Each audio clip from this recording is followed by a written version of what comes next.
Good morning Odisha. ଆଜିକାର ମୁଖ୍ୟ ଖବର। ବ୍ଲୁ ହ୍ୱେଲ୍ ଗେମ୍ ନାଁ କହିଲେ ପ୍ରଥମେ ମନକୁ ଆସେ ମୃତ୍ୟୁର ଖେଳ। ଆଜ୍ଞା ହଁ, ଆମେ ସେଇ ବ୍ଲୁ ହ୍ୱେଲ୍ କଥା କହୁଛୁ ଯାହା 2016-17ରେ ବିଶ୍ୱକୁ ଏକ ପ୍ରକାର ଦହଲାଇ ରଖିଥିଲା। କାରଣ ଏହା ଏପରି ଏକ ଗେମ୍ ଥିଲା ଯାହାର ପରିଣାମ ସ୍ୱରୂପ ଗୋଟିଏ ପରେ ଗୋଟିଏ ପିଲା ମୃତ୍ୟୁମୁଖରେ ପଡ଼ୁଥିଲେ। ଖାଲି ଭାରତ ନୁହେଁ, ବରଂ ଆମେରିକା, ୟୁକ୍ରେନ୍ ଏବଂ ରୁଷରେ 100ରୁ ଅଧିକ ପିଲାଙ୍କ ଜୀବନ ଚାଲିଯାଇଥିଲା। ମାତ୍ର ଲାଗୁଛି କି ଏହିଭଳି ଗେମ୍ ପୁଣି ଥରେ ଭାରତକୁ ଫେରି ଆସିଛି ଏବଂ ଏହି କାରଣରୁ ପୁନେରେ 15 ବର୍ଷର ଜୈନିକ ନାବାଳକ ଆତ୍ମହତ୍ୟା କରିନେଇଛି। ସୂଚନା ମୁତାବକ ନାବାଳକ ଜଣକ 14 ମହଲାରୁ ଡେଇଁ ଆତ୍ମହତ୍ୟା କରିନେଇଛନ୍ତି। ଏଭଳି ସ୍ଥଳେ ଡିଜିଟାଲ ଇଣ୍ଡିଆର ଏହି ଯୁଗରେ ଏଭଳି ଗେମ୍ ଉପରେ ପ୍ରତିବନ୍ଧକ ଲଗାଇବା ଏବଂ କଡ଼ା ନଜର ରଖାଯିବାର ଦାବି ଉଠାଯାଇଛି।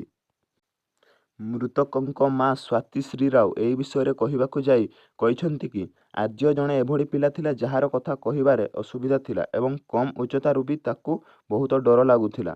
କିନ୍ତୁ ତାପରେ ବି ସେ 14ତମ କୋଠାରୁ ଡିଆଁ ମାରିଥିଲା।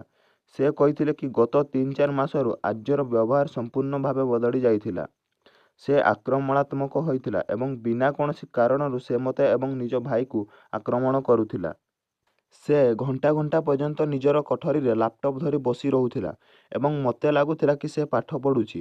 ଘଟଣା ଦିନ ମୁଁ ଛୋଟ ପୁଅର ଧ୍ୟାନ ରଖୁଥିଲି କାରଣ ତା'ର ଦେହ ଖରାପ ଥିଲା ଏବଂ ଜ୍ୱର ଥିଲା। ମୋତେ ବିଳମ୍ବିତ ରାତିରେ ଆମର ସୋସାଇଟିର ହ୍ୱାଟ୍ସଆପ୍ ଗ୍ରୁପରେ ଜଣାପଡ଼ିଥିଲା କି ଜଣେ ନାବାଳକ ତଳେ ପଡ଼ିଯାଇଛି। ଯେତେବେଳେ ମୁଁ ଦେଖିଥିଲି ଜଣାପଡ଼ିଥିଲା କି ମୋ ପୁଅ ଆର୍ଯ୍ୟ ହିଁ ତଳେ ପଡ଼ିଯାଇଥିଲା। ଏହାପରେ ନିଜ ଆଖି ଉପରେ ବିଶ୍ୱାସ କରିପାରୁନଥିଲି। ମୋ ପୁଅ କିଛି ସମୟରୁ ମୃତ୍ୟୁର ଗୀତ ଶୁଣିବାକୁ ଲାଗିଥିଲା। ସେ କହୁଥିଲା କି ଚିନ୍ତା କରିବାର କୌଣସି କଥା ନାହିଁ, ଜୀବନ ଏବଂ ମୃତ୍ୟୁ ସବୁ କିଛି ଏକା ଭଳି ଅଟେ।